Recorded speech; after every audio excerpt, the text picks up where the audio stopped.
Lark Previn had been suffering for 10 years before she died. Lark had two kids, Sarah and Christina, and sadly they too were both born with AIDS. Lark had no help from her husband. He was a deadbeat and ended up in jail.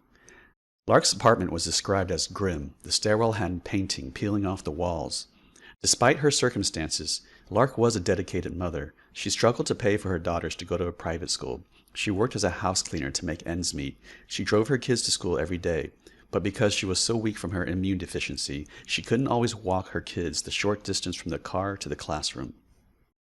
At her funeral, the priest said, she had dark moments, but she put one foot in front of the other and kept going for her own daughters. Lark's death was not sudden. Neighbors observed the young mom was obviously ailing and had grown skinny and lost most of her hair in recent months. It's very sad. Yet the neighbors also had no idea that she came from wealth or had a celebrity mother. We never knew, she never let on, one neighbor said. She was a mystery. These observations reveal that Mia and Andre Previn likely never came to visit her, and it doesn't look like they gave her any financial assistance. She was doing everything she could to make ends meet, but she was going at it completely alone. During Lark's final week on this planet, where was Mia? In the Congo, crusading. Ironically, Mia did show up for Lark's funeral, I presume for the PR, since she showed little interest in Lark's suffering before her death. Yet Maureen Orth tries to paint Mia as a deeply empathetic, saint-like figure. In the same Vanity Fair article where she ignores Lark's suffering, Orth writes, while in Rwanda, Mia met a man who was suffering, and she said, I felt very connected to him. He was in great pain. I still go visit him. That's interesting. Mia could empathize with a complete stranger in Rwanda, and she still visits him despite the fact that he lives halfway around the world, yet she couldn't be bothered to drive to Brooklyn to be near her dying daughter. Why couldn't Mia spare a fraction of the empathy she showed these strangers in Rwanda to Lark? Why couldn't she put a portion of the effort she applied towards children in the Congo towards helping her dying daughter? Perhaps the suffering of a Vietnamese American immigrant just isn't exotic enough for Mia's empathy. Is it possible that Mia's empathy only applies to her public life, but not her private life? Proclaiming to care about those who are suffering while ignoring the suffering of those in your own home is hypocrisy, and in Lark's case, more than a little callous. Ronan, for his part, has also ignored the emotional abuse, neglect, and disregard for his sister Lark, as well as his brother Thaddeus, who killed himself. Ironically, he uses their image to pontificate on the need for interrogating the truth, as in this interview for PBS, but he refuses to interrogate the truth behind their abuse and abandonment. My mom taught me integrity, and she adopted all these kids with special needs, and I grew up in a family with people the world left behind. In my siblings, I understood a little bit about what it's like to have painful conversations about hard truths.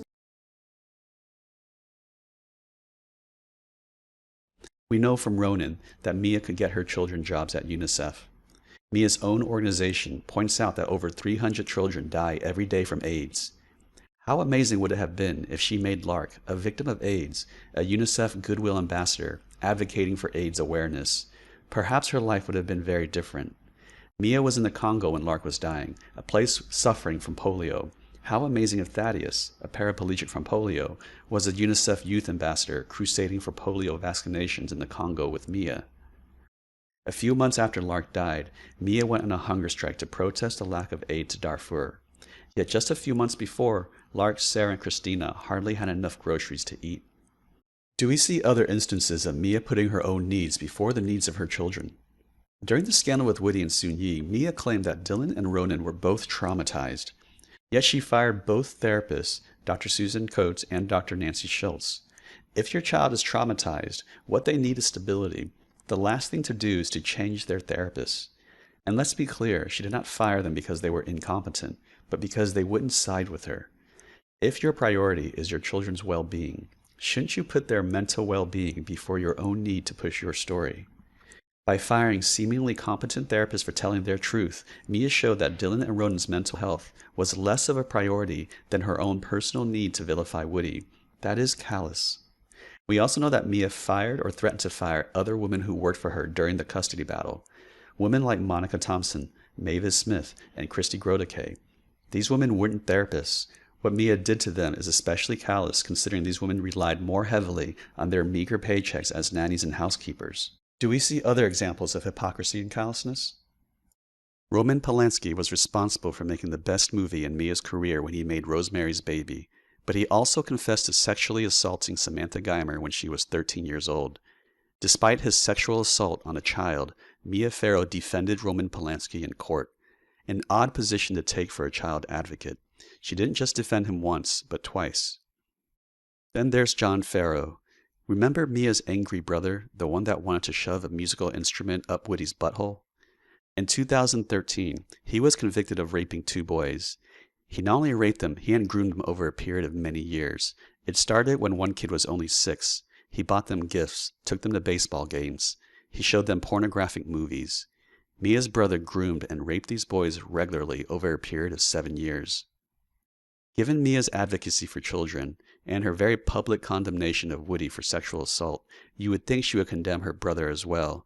She could have also used this as a teachable moment about the insidious nature of child abuse, that any family can fall prey to it, even her own. Instead, she made no comment.